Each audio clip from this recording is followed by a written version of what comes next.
Hey, welcome back. Another episode of Eminent Talk, man. Your boy Juice in here with another special guest, my homie from the youngin' middle school up, Derrick, man. What's good, man? What's up? What's up? What's good, bro? Nice to have you, fam.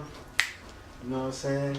My man D here for y'all who don't know, man. Young entrepreneur. We're just having a deep talk too, man. Just about my people starting off coming up, man. He has Entourage Records. I let him go. You wanna go talk a little bit about that?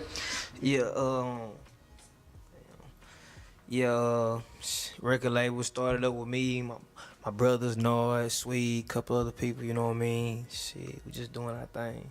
Yeah, that's what's up, man. So, how did you like get started, like wanting to like do a label like to begin with? You know, cause like for you, cause you don't rap yourself. You just kind of like sit back and kind of manage everything, right? Yeah. Well, bros never wanted to do their thing. Shit, they got some. We sat down, came up with a plan, put it together, made it happen.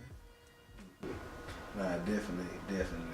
It's how many say? So it's like 5 of y'all all together. I think it was like 7. 7. Yeah. And I think Sweet just dropped. Yeah, Sweet just dropped Sunny Days, featuring DJ Chose and Kiki. Noah, he just dropped some. Noah actually got a couple singles out right now. He put some visuals out. He got a song out featuring Young Al. Lil Murphy even just dropped something also. So yeah, boys working. So how y'all get linked up with Kiki? Through my homie B Dun. We was over there recording through another artist, and we ended up running the key. He was in there. Shit, we let him know we want. You know what I mean? Looked up to him. You know what I mean? Like I always jam this music, whatever. Shit, we wanted to do a song. He said it was cool. We did it. Man, that's dope. This why I always say, like, I feel like Houston artists, like, just that culture of Houston in general, as far as our celebrities are concerned, it be a lot more real niggas than what people be like. And you know, you go to like LA or something, like New York or whatever, like dudes like that. I don't know. I haven't really like reached out to most people, but I mean, from most experience I hear, anytime you try to reach out to them, most people niggas really be trying to help. Yeah. For the most part, yeah. Everybody play their part. Yeah. Yeah, it's dope. Do you have any more features on there? Like you said, Chose. Yeah, Chose was on there with Swede. Right now, Nord and Swede working on something right now. They getting ready to drop. Coming up soon. So, boys can be on the lookout for that. So, what is it like collabing like with other people out in Houston right now? Man. Yeah, it just worked. You know what I mean? You meet old people. It's all about who you meet, the vibes and stuff like that. It's cool for the most part, I can say. Yeah. It's just cool. It's just cool, man. That's a good way to say it. Like, these niggas ain't shit. I'll say it. You ain't gotta say it. Nah, it's cool. It's cool. You know what I mean? Not just you just learn like after just going through so much, dealing with so much stuff, man. You just learn like shit, it's better just to do everything with what you got. You know what I mean? Because shit, everybody looks at their craft different than the next person. So one person might feel like this is what it takes for them to be where they want to be, but this person might look at them and be like, nah, fam, what you doing over there? So sometimes when you're trying to link with somebody, that's kind of like the problem. You know what I mean? The vision. Basically? Yeah, basically. Okay. I can see that. Yeah. So right now y'all just all mainly in-house. Now we over there messing with my boy Bruce over there at iMix right now. That's what we putting the project together with Nord and Swede right now. We've been dealing with Bruce for a minute. Really since we first started out, he was always good. He always helped out where he could, you know what I mean? Give us advice, direction. So he's somebody like we really value doing this. So that's what we at most of the time we doing our recording. Okay, no, definitely. But other than that, so is that the only producer you go to as far as like production wise? We were also at G&B Studios. We did like 2. I want to say we did like 2 albums up over there too. For a little while, we was over there for probably about 2 or 3 months getting that done. So why ain't got no R&B singers? Man, I don't know what what to say. Nobody ain't got no singers. I know all this King of R&B going on right now, man. You gotta, hey, that's the avenue. Like you gotta hey, bro, I know a couple. I'm open to anything, man. That's my whole thing. I'm open to it. If it makes sense, you know what I mean. Let's do it. That's how I look at it. You know what I mean. Girl up the street, she got a voice. Yeah. Yeah, raw talent. You know, you can mold her. She just got engaged though, so she might be playing the wedding soon. Oh, it's understandable. Hey, take care of your family. Family come first. You know what I mean. So. Man, you know what's up though, bro. But I don't know, man. Where you get your take on music, bro? Like, who are your influences? Like, I mean, cause like again, like you don't rapping this. So this is like an interesting interview, you know? Music, man. My daddy was a DJ. Oh really? You ever got into DJing? Nah. You never thought about it? Nah. I can see you DJ. Like no lie, I can see that. Yeah, my old man was the DJ. So shit, after school, shit, Cunningham, man, we used to always link up at the highs and like boys I had like freestyle contests and shit, you know what I mean? Cause my daddy he had the shit set up in the living room, so everybody come through and do their thing, you know what I mean? And it's funny cause even back then I was telling me, I said, y'all niggas gonna be the rappers. I don't want to rap. I'm gonna produce, you know what I mean? And so I always just had I already had an ear for good music. I knew I like everything, classical, R&B, jazz, everything. Were you ever in a band? Yes. What you play? You on drums? I played the trombone. You play trombone? Yes. I played trombone. Yeah. But I stopped going. I got out of band, what, 6th grade? I think, 7th grade, actually. Oh, okay. After I got out before I came to Cunningham. Yeah. So, I always liked music, you know what I mean? Music was always something. That's how I deal with a lot of things through my music, you know what I mean? How I'm jamming, that's my, you know. So, boys just, I don't know, man. They always had some on that music thing. And we'll be in there, man, jamming row, you know what I mean? Boys used to always talk about Chameleon back in the day, Chameleon named Mike Jones.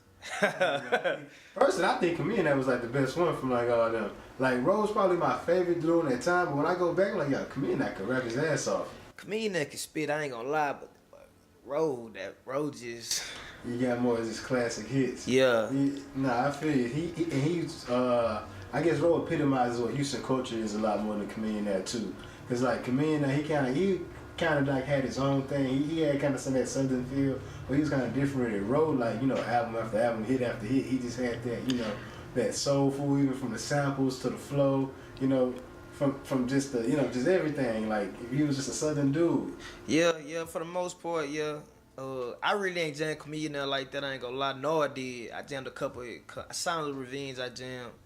But for the most part, I was always jamming Ro. Yeah. With Jay. Shit, that's pretty much really just my two main. Besides, I mean, SUC, all them, Flip, all them, you know what I mean, Thug too. Shit, I was just thinking about that, Dedicated, what's that, Dedicated to? Yeah. What's that what he is? That song got that Dedicated to my haters on there though. I don't know, I think I came out 2011. I had just came home, man. That was the album though. I fucked with that whole though. How long was you gone? I did 18 months the first time, then I did 13 months the second time. How long did it feel? Shit, forever. Shit, forever.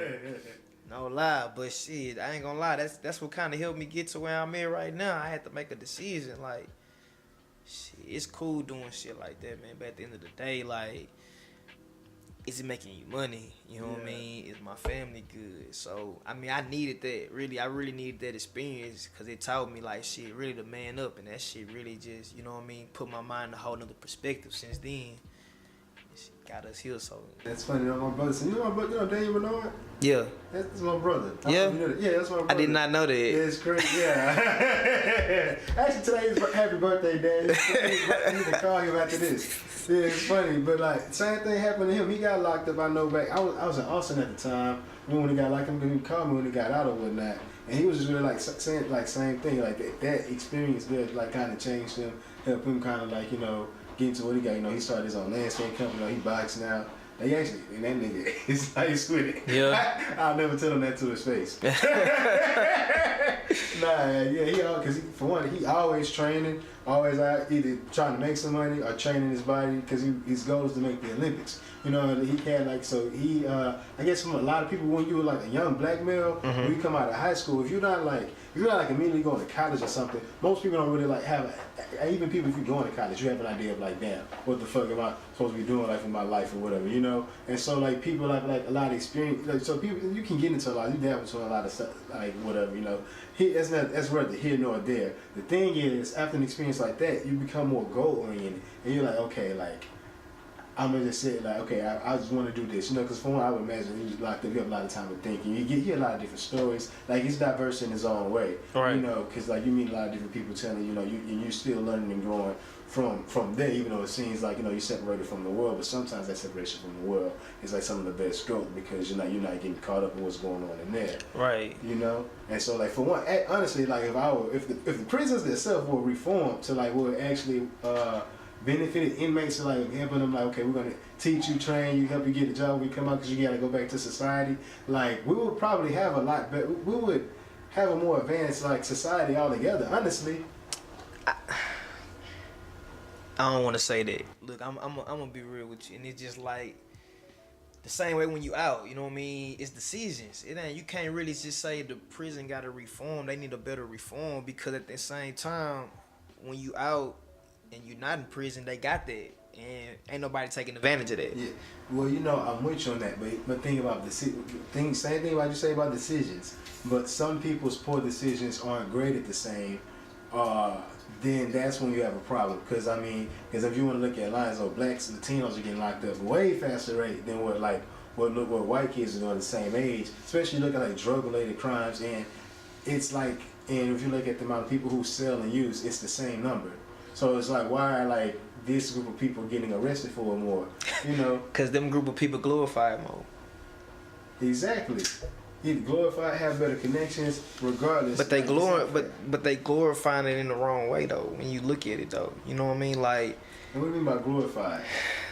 The people you seeing that's getting incarcerated more, if you pay attention, they glorify it more in public, in the open. Mm-hmm. So it makes you a target. You know what I mean? I know people probably don't take the time out to just think about that, but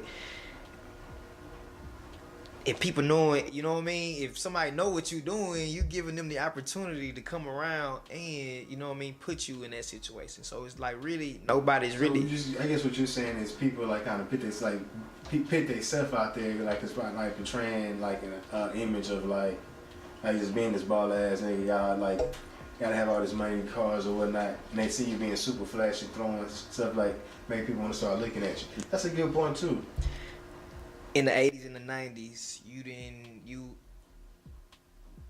know who everybody was. Everybody couldn't go up the street and go talk to such and such. You know what I mean? Yeah. Like it is now. Everybody put out there that they got this, they got that, but you know what I mean? So it's just like when you look at it, how do you know what I mean? At the same time, you know what I mean? You can't play victim, though. You got to understand what's going on in the whole situation because you knowing what they doing to you already. And that's what I had to learn. That's what I mean, you know what I mean? Because I'm really speaking from personal experience.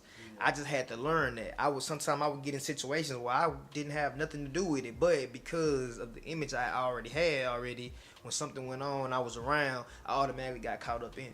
See what I'm saying? So I just feel like if we just learn how to work on staying away from things and keeping it to a minimum to what you put out, you really wouldn't have too much problems.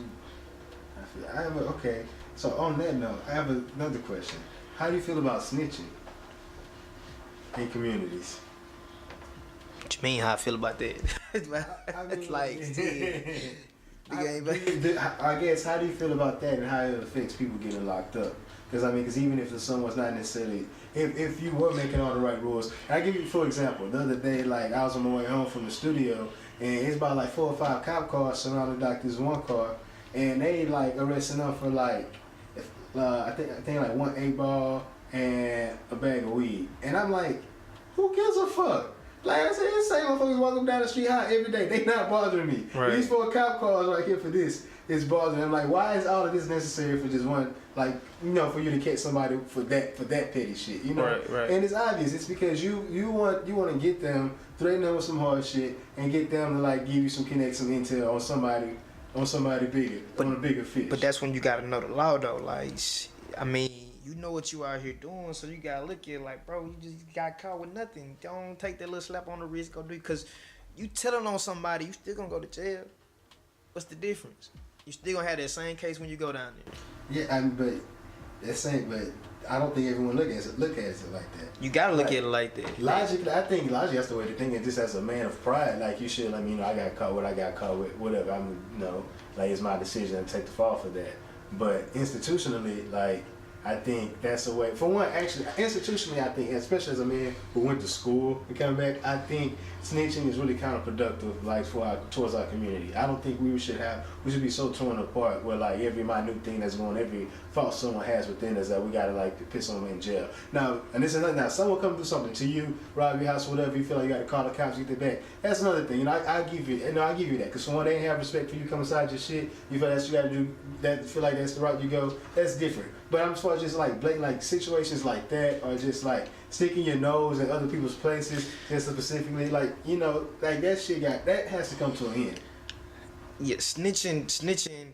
All right, cause look, snitching to me is like you ain't had nothing, like you wasn't even involved, and laws call you in and you tell on somebody. That's snitching. Or you was involved and you get caught, but then nobody else get caught, and you get to run your mouth. So like that's snitching. Like, I understand people don't talk to like law enforcement, so when people got a family member that died, if that's your family member, then not, you know what I mean? Like that's something different. You know what I mean?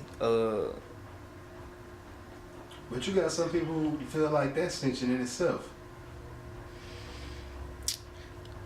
Man, I got kids, so you know what I mean? If something was to happen to my kids because of somebody, like, you know what I mean? Like at the end of the day, shit, I want to know. Yeah. I want to get that solved. So if in order to get that solved, I would have to talk to them. Period. You know what I mean? So it's just like it's all about how your mind frame is. Like we was taught that. I mean, of course, law enforcement was never for us in the first place. So of course, people feel like people not comfortable enough to talk to them. But at the same time, that's why you have to have. I got uncles now, aunties. You know what I mean? That's police officers. I mean, even though I went through the system, I don't really like fucking with them. You know what I mean? I do understand that I got family members and I know them, and I know that they really doing that. You know what I mean? To better where we from. So it's just like shit. How I'm gonna sit right here and be like fuck all cops, and I got family members that's doing that. So it's like we gotta give and take. We gotta be ready to be able to accept change. Yeah, and you're definitely right, because I don't think the problem is fuck all cops. I think the problem is we have people policing our communities, and I shouldn't even say policing, they're militarizing our communities with policemen who aren't from our communities, you know? Like if we had people from our communities who are like from the areas actually, who are the policemen, who are actually protecting and serve the area, it would be more empathy in situations. You know, it wouldn't be no like you know, the first things you see, like, you know, these unarmed shootings. I think that will go down because you have more empathy for the person that you're looking at. Like, you know, this person from around the corner. You know what I'm saying? Like, this is your neighbor. We don't have, like, and that's another thing about white privilege. We don't have that privilege of having people like policemen who empathize with our story. Like, regardless of what you get into, you're gonna be viewed harsher than someone else with another skin tone. Yeah. But at the same time, it's up to us. Like at the end of the day, yeah, that's what's going on. But that's why you gotta have people who understand. Like, shit, they killing us, so some of us gotta be laws. No matter how you look at it, like somebody gotta be the laws out here. So it's just like somebody gotta be the lawyers. You know what I mean? Everybody can't be the rappers. Yeah. You know what I mean? Exactly. You know what I mean? Everybody can't go out here and think they finna make a $1 million off a goddamn song or something like that. It's like we gotta be more realistic. But you know what I mean? That starts with people being real with themselves and opening up their minds to what's really going on. I know a lot of people feel like politically, or politics, it's not for them. I ain't gonna lie, I'm one of them people. You know what I mean? But I still kind of try to stay current so that I can know when it's time. You know what I mean? If I can make a change to something, then I'll make that effort to make a change, just to help out, because every little bit count. You know what I mean? So. Are you a big voter? Hell nah. I voted one time. That was for Obama. And that was because LaJames Granny, like, she was on our ass about that. But yeah, though, that was my only time voting. I ain't gonna lie, I ain't ever voted besides that. I mean, nothing wrong with that. I think, I wouldn't say there's nothing wrong with it. If you have a reason you don't want to vote, you just don't vote. You really got to get into that. I ain't gonna crucify you for it. I mean, you gotta look at it. When you really look at it, you just looked at the election that we just had. The people voted for Hillary, but the people that we vote for, you know what I mean, didn't go in there and vote for Hillary. They went in and voted for Trump. You know what I mean? So you gotta really look at it. At the end of the day, your vote really don't count. You know what I mean?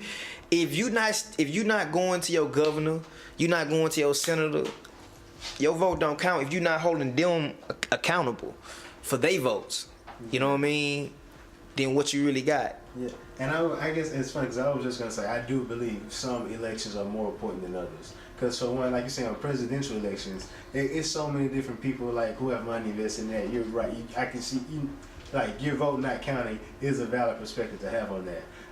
More so with voting, like, I guess the bigger power in it is more so like in smaller elections. Like it's like, in district, your counties, people in your cities. That's the real place where you have power to actually make change. So where like like you say, you won't have that. You won't have you would have the right people in place in the Senate, in the House, to where you can probably get the change over that you want. And another thing, I think a lot of people are even ignorant to like what the actual president does anyway. Most of the president's power is in foreign policy anyway. All right. Like they only have like influence within anything domestic, and that's because they have they're in cahoots with the people in the House or Senate. But if you separate the president, if you separate that, like you have somebody from one, and that's another thing. Like people, this two-party system. People have this like blind loyalty to like the parties. Doesn't really like it. It doesn't help. But it's essentially what they wanted. Because when they made America, they wanted a government that it would be hard to tamper with and change over time. It don't matter if you a Republican, a Democrat, independent, liberal, whatever you want to call it, it's all the same thing. At the end of the day, everybody's saying they want the same thing, but nobody's really taking the time out to understand we all want the same thing. We all trying to get the same thing. All we have to do is listen to each other. And nobody wants to do that. Everybody thinks it's one, their idea is bigger than the other person's idea. It don't, you know what I mean? It don't work like that. Yeah. Yeah, for sure. So we getting on topic, so I want to say on political stuff too long. So I do want to ask you, what do you see for y'all in the future, for yourself? Man, for myself, really, I'm just trying to stay focused right now. I got this t-shirt business going on right now. I'm really putting some time and effort into that now. I ain't gonna lie, I wasn't at first. So I just took a class or whatever for the business side of it. And I just worked through that. So now I'm just finna take the next about 6 months just to focus on that and get that up and running. Yeah, for sure. So yeah, this just a t-shirt company, what we call it? I ain't made my mind up yet. I'm still working on that as I go. It's brand new. Yeah, it's fresh. Yeah, okay, for sure. But yeah, I definitely link you in with some people. Everybody be looking for shirts. Like somebody just asked me the other day if I know somebody looking for shirts. I don't remember who that was. Especially up here at the studio. Okay. Yeah. Oh, speaking of which, I don't know if I gave my shout out, man. Live Out Loud Studios, man. I got to give love to my boy Tulu. He's not here right now, engineering. He's out in LA, connecting with people, man. I hope you have a good time. But yeah, shout out to Live Out Loud Studios, man. Any y'all need any mixing, artists looking for a place to come record, man, definitely come out here. It's a dope atmosphere, a lot of dope artists people collab with. I'm here, so for sure. Where can people find you at, D?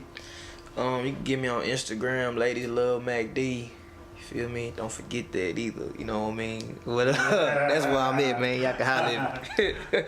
What about the team? You want to give them a plug in? Yeah, you can follow that my nigga Nord. He Nord handsome ass on IG, and then you can follow Sweet _ player made.